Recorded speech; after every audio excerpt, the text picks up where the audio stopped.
Bienvenidos de nuevo a El Resaltador, de Estudiantes Organizados. En la época del desarrollo empresarial, la efectividad es una necesidad. El diseño del negocio se convierte en la principal herramienta que toda organización y empresa requiere para impactar en el siglo de la información. ¿Cómo innovar? ¿Cuál es mi producto? ¿Quién es mi usuario? ¿Y cómo se llega a este? Son preguntas que ya no solo forman parte de la idiosincrasia empresarial, sino que hasta los pibes, que todos los días piensan en formas mejores de llegar a la gente que los rodea, aunque sea para convencer a sus viejos de salir los sábados a la noche. No obstante, a aquellos que trabajan en el área de la publicidad y el diseño de productos y servicios siempre se los ha visto como seres un tanto calculadores, que solo buscan oportunidades y ventajas para ganar el lucro. ¿Cómo es posible que esta lógica se enfoque desde la perspectiva del usuario? ¿Es posible generar empatía? ¿Cómo? ¿Por qué? Nosotros, la verdad, no podemos responder estas preguntas en su totalidad y por eso tenemos acá hoy a Fede Piño, que trabaja en Design Thinking todos los días. ¿Cómo andás? Licha, primero que nada, muchísimas gracias por la invitación y buenísima la iniciativa que están haciendo con el podcast. La verdad, maravilloso. Buenísimo, me alegra mucho que te cope la idea. Ahora, si querés pasamos con la primera pregunta, que es la siguiente. Contanos un poco de vos, así, súper breve, quién sos y más o menos cómo llegaste a formarte en Design Thinking. Buenísimo. Bueno, yo soy Federico Piño, tengo hoy 28 años y empecé a trabajar con Design Thinking desde que tenía 18. En una fundación que se llama EIDOS, me invitaron los chicos a organizar modelos de Naciones Unidas y competencias de oratoria y yo me anotaba en todo cuando estaba en la secundaria. Y me invitaron a trabajar con ellos cuando les tocó diseñar el primer programa para trabajar en conjunto al Ministerio de Educación de la Ciudad de Buenos Aires en cómo enseñar herramientas de emprendedorismo a chicos de escuelas secundarias. Y ahí utilizamos toda la metodología de Design Thinking, que Design Thinking, como introducción, es una metodología que viene de la Universidad de Stanford, que se crea en la Universidad de Diseño de Stanford, como una forma de resolver problemas teniendo siempre en foco el usuario.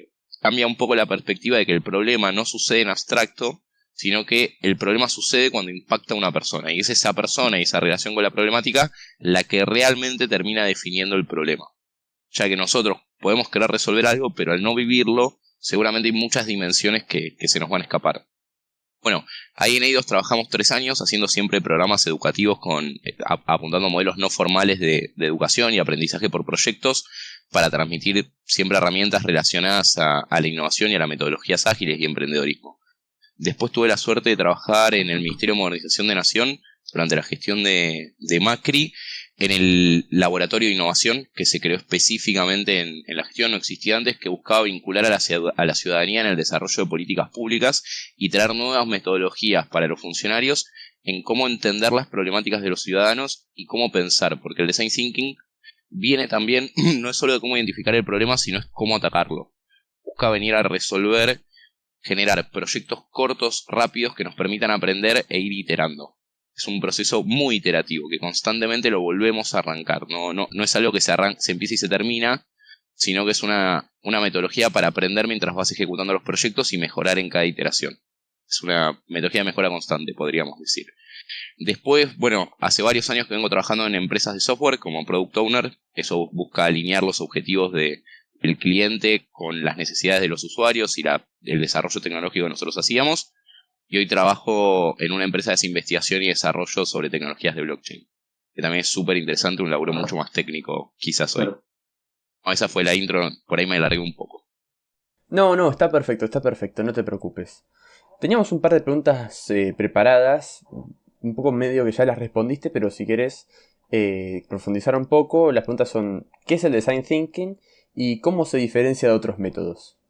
¿Qué es? Es una metodología para pensar proyectos, en términos generales abstractos, que sirve para muchísimas disciplinas. Surge desde el diseño, porque el diseño en su base tiene al usuario como eje central. El diseño es para alguien siempre y en todo momento.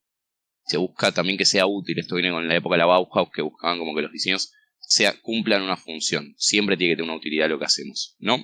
Y después se empezó a utilizar en un montón de esferas distintas, como puede ser el desarrollo de políticas públicas, el desarrollo de proyectos tecnológicos. Y la mayoría de las empresas del siglo XXI usan variaciones de este tipo de planificación. Tenés, por ejemplo, Lean, que es otra metodología que se puede integrar. Y lo podríamos contrastar con metodologías como lo que era Waterfall de antes. Que antes una metodología Waterfall era, yo antes de arrancar un proyecto, pienso todo lo que voy a tener que hacer en el proyecto, antes de arrancarlo siquiera, planifico absolutamente todo y lo voy desarrollando por partes incrementales, pero que nada funciona hasta que al final de todo ese proceso yo junte todo y en teoría, por algo mágico, va a andar sin que nada falle. El contraste principal es que esto se gastaba mucho tiempo planificando para algo que después en la ejecución constantemente iba cambiando.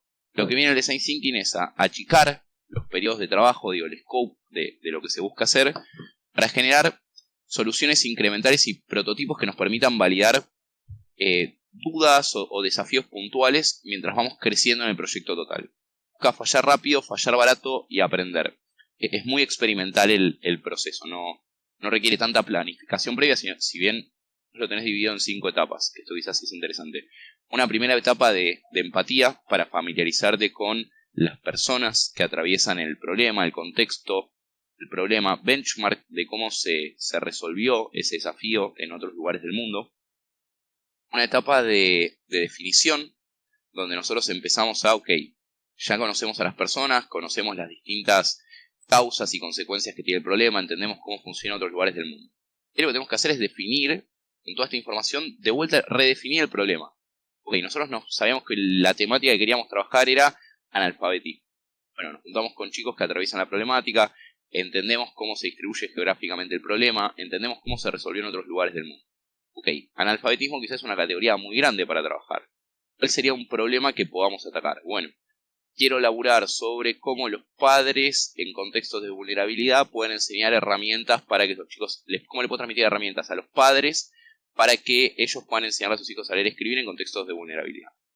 Ahí, de un problema gigante que era el analfabetismo, a partir de la investigación yo lo puedo bajar a una problemática atacable. Porque quizás lo que identifiqué en todo mi research es que la primera escuela, que es la casa, que es la familia, es donde también está fallando. Porque falla el Estado, fallan las escuelas, falla el sistema, pero también está fallando lo que antes era el primer núcleo de educación, que era la familia.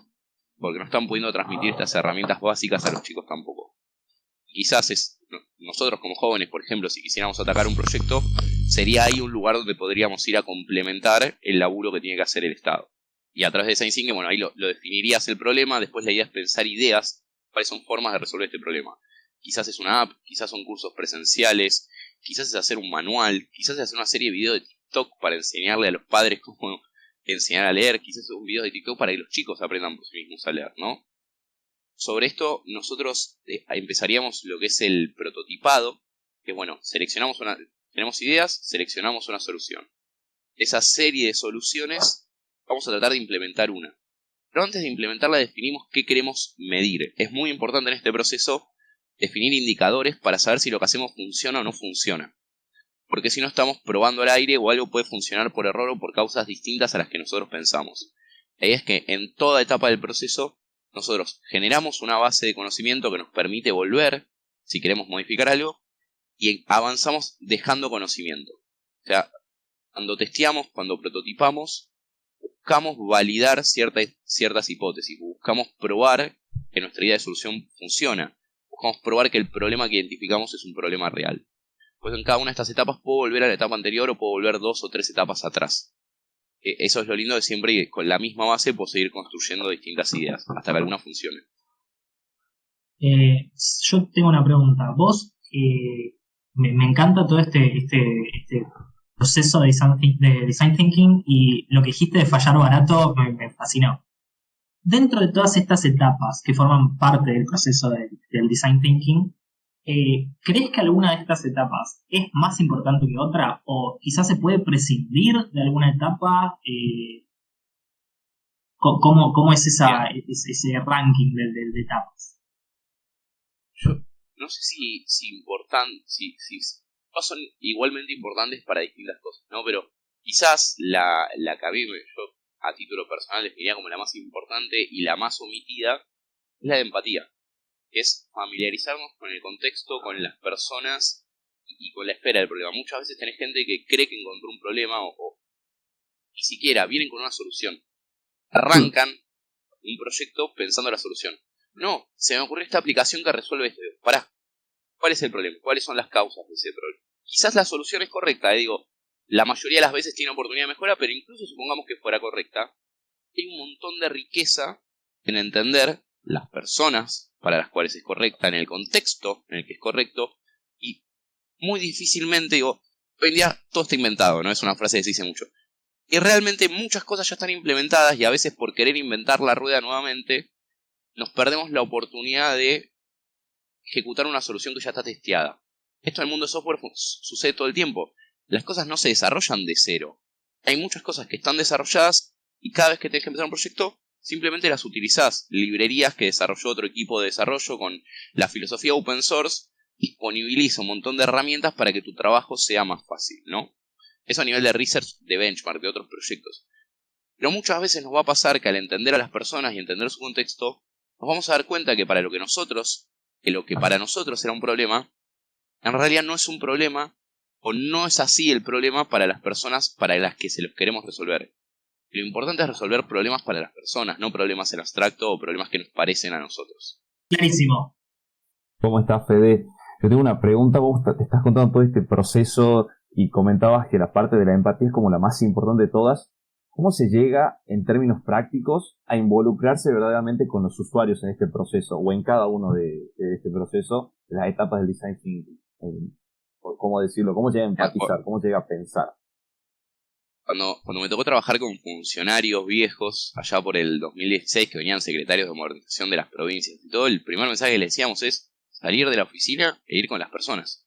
Digo, es lo mismo, pensar en términos de un funcionario del Ministerio de Educación. No puedes pensar soluciones si no vas a la escuela a ver a los pibes, a ver los problemas que están atravesando. Digo, vos podés ver indicadores, vos podés leer noticias, pero si no generás el espacio para ir a escuchar de primera mano qué problemáticas, qué desafíos están viviendo la gente para la que vos estás haciendo política pública, estás al horno. Tenés que salir, tenés que ir a empaparte. Por ejemplo, ustedes piensan problemas y soluciones para pibes de escuelas secundarias porque recorren y se juntan con cientos y miles de pibes de escuelas secundarias. Tienen de primera mano la información. Son un grupo de amigos que se juntaron a decir qué es lo que les parece a ustedes.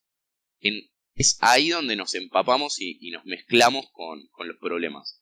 En ir a conocer a la gente que los atraviesa. Hay que salir de la oficina, salir del lugar de confort e ir a entender. Y después, a nivel de herramientas, tienen una guía que la pueden buscar, que es Diseño Centrado en los Humanos o Human Centered Design.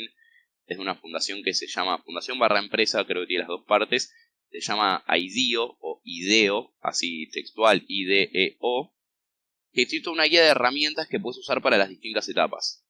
Esto está específicamente orientado a proyectos sociales porque es diseño centrado en los humanos, pero es una variación del design thinking que de hecho es de las mismas personas que crearon el design thinking. Y vas a tener un montón de herramientas, desde entrevistas, donde vos vas y te sentás y hablas en una entrevista abierta con la persona para poder entender su vida, desde shadowing, por ejemplo, que es seguir a una persona durante todo un día en su vida cotidiana para entender qué es lo que vive, qué es lo que le pasa, hasta quedarme sentado en una zona geográfica que sé que atraviesa el problema que yo quiero resolver y ver cómo es la realidad, cómo son los movimientos. Requiere mucho tiempo, pero de vuelta nos da resultados muy, muy, muy distintos a quedarnos desde una computadora y con búsqueda de Google pensar que tenemos la respuesta a un problema o que siquiera entendemos el problema. Clarísimo, está perfecto. El empaparse en el barro, si no se empapa alguien en el barro, como que no puede entenderlo de frente.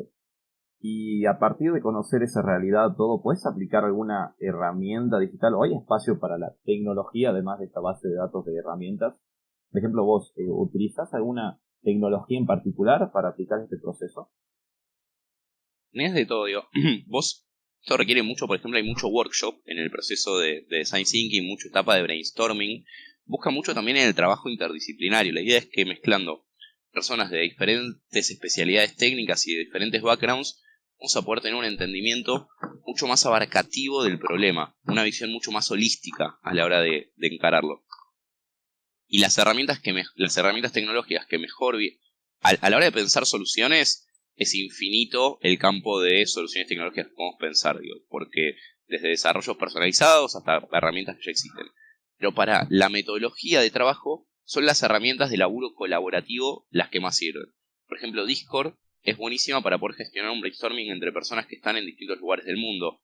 Murally, con Y al final, es una herramienta es como un pizarrón colaborativo digital que te permite poner post-its, definir. De hecho, viene con un montón de presets para poder hacer varias de las dinámicas que son parte del proceso de design thinking, que ya te trae una pizarra más o menos dibujada con los sectores para que vos puedas acomodar y trabajar. Tenés Murally, hay un par más, a ver. Bueno, hoy les voy a recomendar Murally porque es la que tengo más en la cabeza, pero tenés un montón que son como de vuelta, pizarras digitales que te permiten hacer cositas. Después, para organizar el trabajo, a mí me gusta Trello. Después ya tenés en la forma de trabajo y también hacerla ágil. Trello es una herramienta muy sencilla que te permite distribuir tareas entre un equipo que está atacando de diferentes partes. Porque de vuelta, el design thinking viene, no tienen que estar todos haciendo todo, sino distintas personas van encarando distintas partes de los trabajos preparatorios y de las etapas de ideación y definición, y juntos en reuniones comunes sintetizan el conocimiento, lo agregan, piensan a partir de eso. Es una forma también de optimizar cómo vamos avanzando y desarrollando un proyecto. Excelente. Y este avance, este laburo colaborativo, el avance del proyecto para poder llegar a una solución verdadera, sea innovadora, ¿cuáles son los mayores desafíos que se te presentan normalmente? Bueno, eso depende mucho del contexto en el que vos estés tratando de pensar soluciones, ¿no? Si vos estás trabajando desde una organización como puede ser un gobierno, tenés muchas veces stakeholders, es decir, personas con interés en tu proyecto. El interés puede ser negativo o positivo. Y vos muchas veces tenés que luchar contra organizaciones, contra estructuras que están de antemano para que esos proyectos puedan avanzar. Realmente convencerlos de que estás viendo un problema, de que tu solución está buena. Y muchas veces hay organizaciones, sobre todo las grandes y viejas, que es algo que se aplica a gobiernos, pero también a muchas empresas privadas, que les da miedo este enfoque ágil, este enfoque de fallar, le tienen miedo a fallar. Es algo que vemos mucho en las startups, que constantemente están fallando. Fallar es aprender es mejorar es moverse hacia adelante, constantemente. Y ver un mérito, un valor. De hecho, a mí en mi trabajo me invitan a fallar, es como, equivocate. Como, hacé y equivocate, porque te vas a equivocar. Es romper un poco ese miedo de equivocarnos. Porque esto no es una receta mágica, el design thinking, de que a la primera voy a llegar a la mejor solución. Lo que sí te da es una base para que vos puedas ir avanzando en el desarrollo de esa solución sobre una base de conocimiento común. Y te orienta para que vos llegues, es como un funnel. Te vas llevando y te da herramientas para evaluar tus soluciones también. Te obliga a evaluar lo que estás haciendo. De vuelta, puedes fallar o puedes salir bien de una, son los menos casos, pero lo que busca es aprender, iterar, y es una forma de avanzar en la resolución del problema. No es una varita mágica para resolver cosas. Realmente me pareció muy interesante esto que comentaste, sobre todo el tema de las startups y varios conceptos más que tiraste, y me surgió la duda, ¿cómo le recomendarías empezar a utilizarlo a alguien que quiere utilizarlo para un proyecto personal? Tipo, no sé, una empresa o una organización más social o variado en general.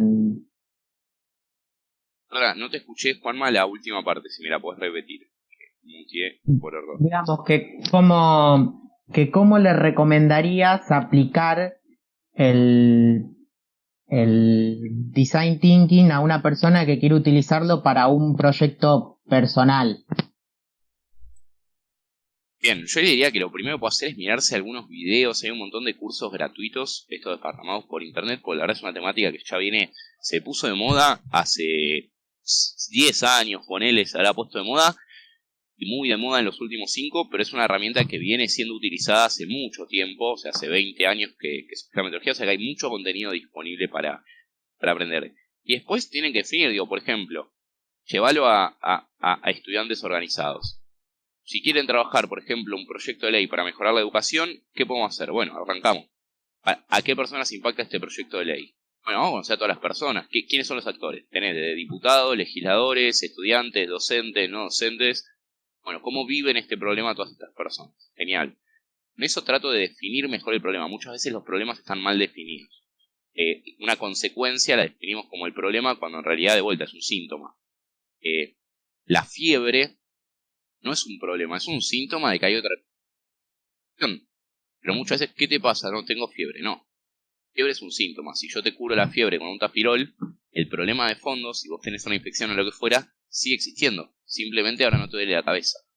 En ese sentido, el gran error que sucede en un montón de casos es que definimos mal el problema a resolver. Ya que yo les diría, empezando por pensar sobre qué tema les gustaría trabajar, y que vayan sin una solución a ver cuáles son los problemas que realmente hay.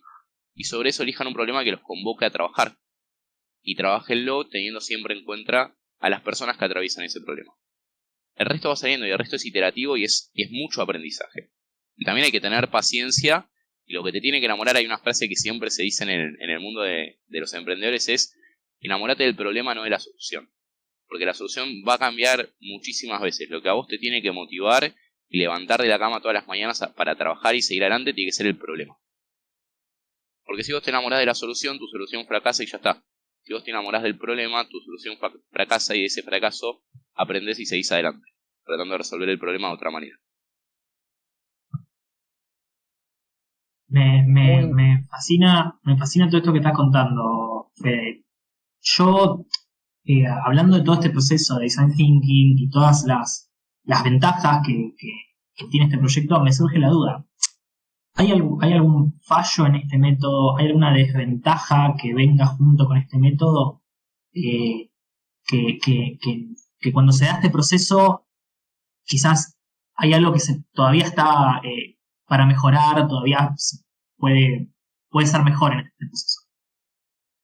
Bien, no, hay algo, por ejemplo, yo hice mucho hincapié en la parte más soft, ¿no? De las cosas todo, pero todo este proceso se complementa con mucha data dura también, o sea, es combinar lo cualitativo con lo cuantitativo. No es dejar de lado lo quanti por lo quali, sino es en todo momento complementar. Quizás un riesgo yo creo que soy medio parcial, pero me parece que para cierto tipo de proyectos siempre es interesante encararlo de esta manera o con alguna variación del design thinking. Porque más allá de todo, digo, no es una serie de reglas talladas en piedra, sino como es una serie de pasos que son medio universales para cualquier proyecto. Simplemente te da un marco más ágil y invitándote a poner foco en ciertas cosas. Digo, esto te necesita que vos trabajes en un equipo interdisciplinario. Si vos no tenés un equipo interdisciplinario, quizás es más difícil o no es la metodología más útil para trabajar y se puede elaborar de otras maneras. Pero yo creo que con variaciones y adaptaciones siempre es una buena herramienta para crear proyectos. Después quizás para escalarlos necesitamos otra metodología. Pero para llegar a un MVP, para entender cuál es una solución posible, validar que esa solución es posible y que es útil, por lo menos a mí es de las metodologías que más me gustan.